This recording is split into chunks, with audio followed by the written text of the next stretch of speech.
Good morning, lifters, and welcome to Rafi's Desk. Today we got a story that keeps coming up in different forms. The lizard people at the UN are making more suggestions, some stronger than others, to limit meat consumption, particularly in North America. But there is a new element this time. They want to increase meat consumption in other areas, which makes me think, what the actual fuck? Why is it my problem that these people can't raise livestock correctly? And what's the point of limiting the meat consumption here if you're just going to go and raise it somewhere else? It's not even a suggestion of, hey, USA, why don't you ship some of your meat over here to these other countries because they need it? Because from what I gather, they're just saying to produce less meat, make less money, and let the third world figure it out. Not sure what this is all about. So I originally got the story from Valuetainment, but as I learned the hard way with that site, I usually got to go a few sources back because sometimes the accountability gets shifted to the previous news outlet once I start hearing, it is reported. It is reported. I love Valuetainment and the PBD podcast team, but some of the writers for the website get shit completely wrong. Not sure if it's on purpose, like for clicks, or if it's just by accident, or maybe it's convenient ignorance. Not really sure. But assuming that I can trust Bloomberg, which I think I can because this article is written in a more neutral voice, this is what's going on. The world's most developed nations will be told to curb their excessive appetite for meat as part of the first comprehensive plan to bring the global agri-food industry into line with the Paris Climate Agreement. Pausing the article real quick to explain that. So I went to the nationalaglawcenter.org to find out more about this. So the Paris Climate Agreement, which is an international treaty to address climate change, the U.S. joined it in 2015 under Obama, and then we announced our intent to withdraw under Donald Trump, but we actually never got out of it. The U.S. was actually not out of the Paris Agreement ever, except for one day, which is hilarious because you had people losing their fucking minds years ago about Trump got us out of the Paris Agreement, the world's over. But there's a little rule in the Paris Agreement, Article 28, that prohibits a party from withdrawing from the agreement within the first 3 years of joining. So Trump had to wait 3 years after 2016, which is when the agreement actually came into force. And then there was a 1 year waiting period for the actual withdrawal to take effect, which wasn't effective until November 5th, which is one day after the most recent election that Biden won. And so then Biden immediately signs an executive order to put us back in. And it was like we never left because we didn't except for one day. And it's stuff like this that makes me stop for a second before I get on these topics. And I think more people should, because like I said, people were screeching about Donnie pulling us out of that. And so here's what the Paris Agreement actually is. So in regards to food and agriculture, the Paris Climate Agreement represents the agreement of 195 parties to take action to limit global temperature increase, limit the global temperature increase to below 1.5 to 2 degrees Celsius above pre-industrial levels. Good thing they're taking care of all the factors and all the countries contributing to global emissions that have factories and mines, right? That's great. Good thing they wouldn't gloss over that. So the important thing to keep in mind is that the Paris Agreement doesn't actually mandate substantive actions that a country must take to limit emissions, but it does require that parties submit a nationally determined contribution every 5 years. So these NDCs are essentially a national report on the state of a country's effort to reduce emissions in line with the goals of the Paris Agreement. NDCs should reflect the highest possible ambition of the parties and represent a progression over time. So it's not saying if your country's in this, you must do this. It's just file a report saying that you're doing something. And as a normal person, it makes me think, or else what? What happens if we don't turn in this fake homework? What's the actual consequence of me not submitting my essay to an organization that deems themselves the saviors of the world? So I looked and I found this article from MIT and their climate department, and it basically just says that there is no formal accountability. And the article here reads, on the MIT reads, so the main reason for countries to make strong NDCs isn't in fear of being punished under the Paris Climate Agreement. It's because their citizens and allies want them to cooperate on fighting climate change. And just from that, I'm gathering that there's no fines, no sanctions, no boycotts, and it's just something they're doing for fun, basically. So while there's no real consequences, it did make me wonder who's getting paid, because all of this shit always just comes down to money. So I looked. So when we joined the Paris Agreement, President Obama committed to contributing $3 billion to the Green Climate Fund, which is the financial entity based in South Korea that handles the bidding of the UN for environmental operations. As of 2021, the Columbia Climate School claimed that the U.S. had given only $1 billion at the time. Funny enough, in the article, they mentioned that the U.S. must stay in because it may undermine efforts to get other countries to make ambitious cuts. And wait for it, the departure of the U.S. also meant it would not contribute its share to the Green Climate Fund. Gee, I wonder why they think the U.S. involvement is so important. Just to be sure, and that was like half a joke, but just to be sure, I looked at the countries and their contributions, but it looks like Japan and Germany's people are getting taken for a ride more than we are. Germany at about 10.5 billion and Japan at about 12 billion, with the U.S. reporting almost 8 billion for that time. It is important to note that this chart and these numbers are up for 2018, and the U.S.'s number amount, like their amount was based off of 2016 numbers, which was their most recent filing. So it's probably much more than that now.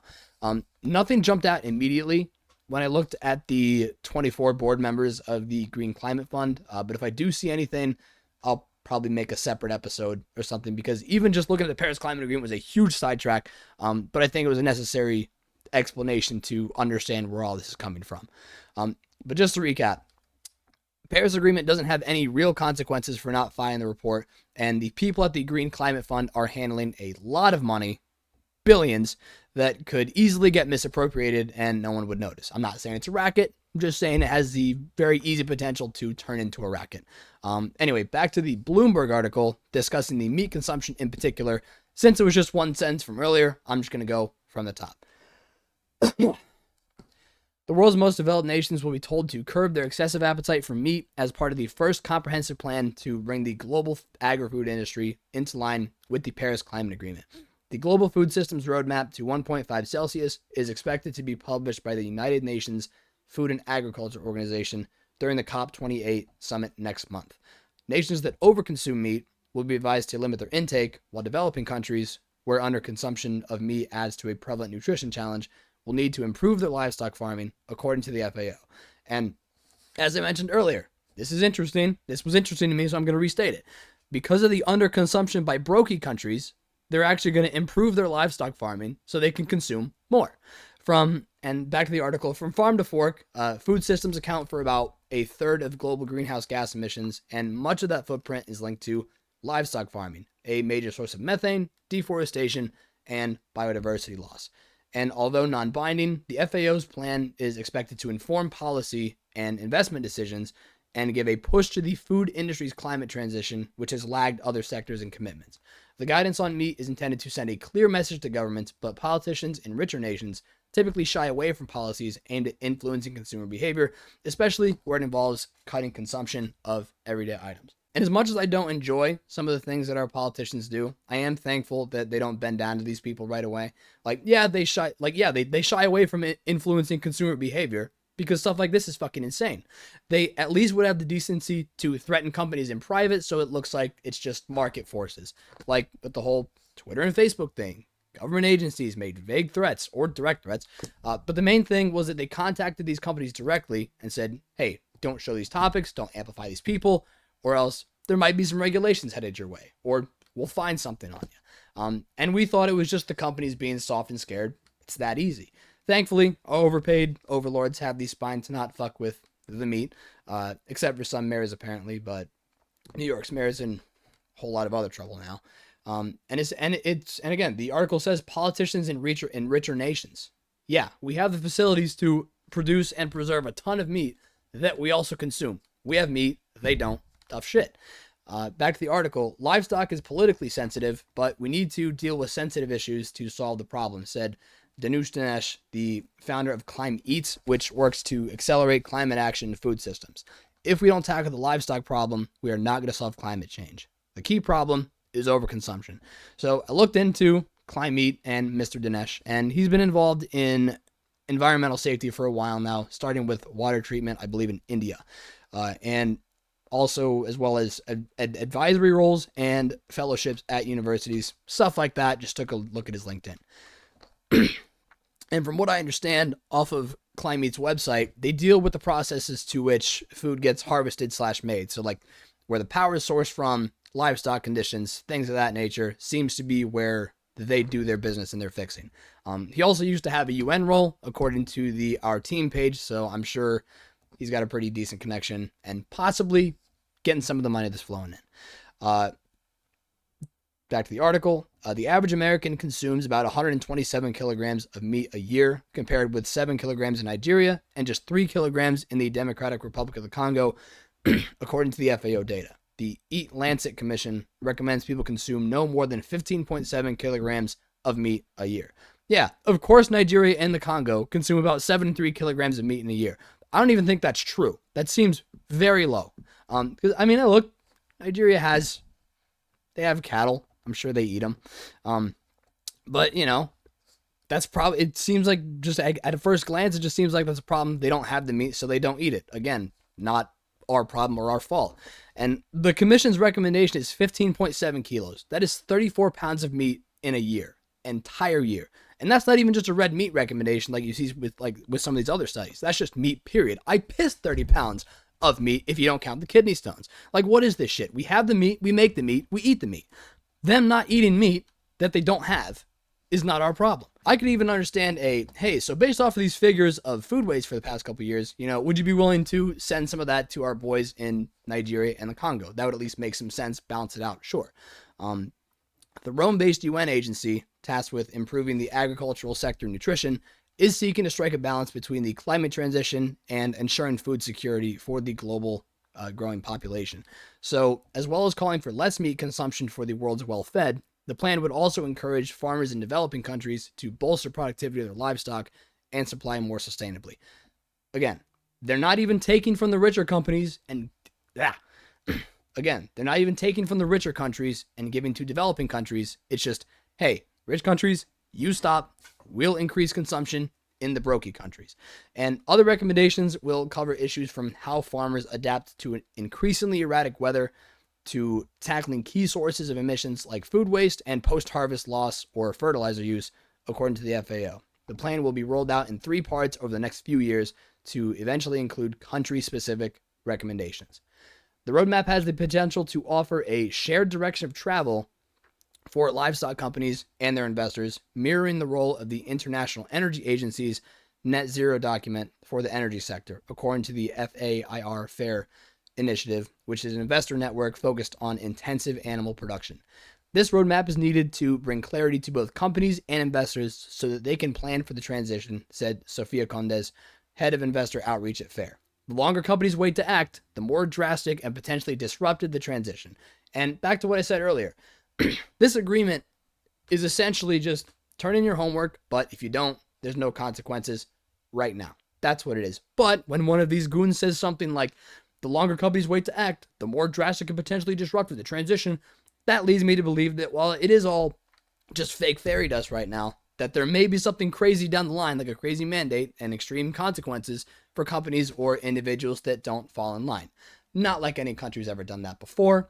Extreme measures based on incomplete information could not happen here. And here we are nearing the close of the article. So the FAO's work is one of several food-focused announcements and pledges that are expected to come out of the COP28 summit in Dubai. While climate summits have tended to steer away from agri-food issues, largely due to sensitivities over food security, this year's organizers are trying to push through a number of initiatives outside the formal talks, said Climb Eats Dinesh.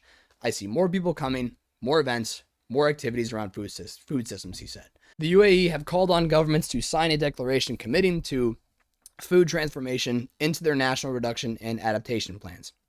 The COP28 summit will have a food, agriculture, and water day on December 10th, a first ever day dedicated to food systems, which encompasses anything from how food is grown, processed, distributed, consumed, or thrown away. Catering for the summit will be 2/3 plant-based. Well, that's great. 2/3 plant-based catering. This is going to be fantastic for the environment. Not as much food waste from the meat, but, it looks like they better get a move on because it's going to take a while if they're all going to ride their bikes to this summit. Surely they're not going to keep living their lives as normal and keep burning metric fuck tons of jet fuel on their very normal private planes. That would just be silly and kind of defeat the purpose, wouldn't it? It's the same shit every time that these people get together and talk about how to control people's lives.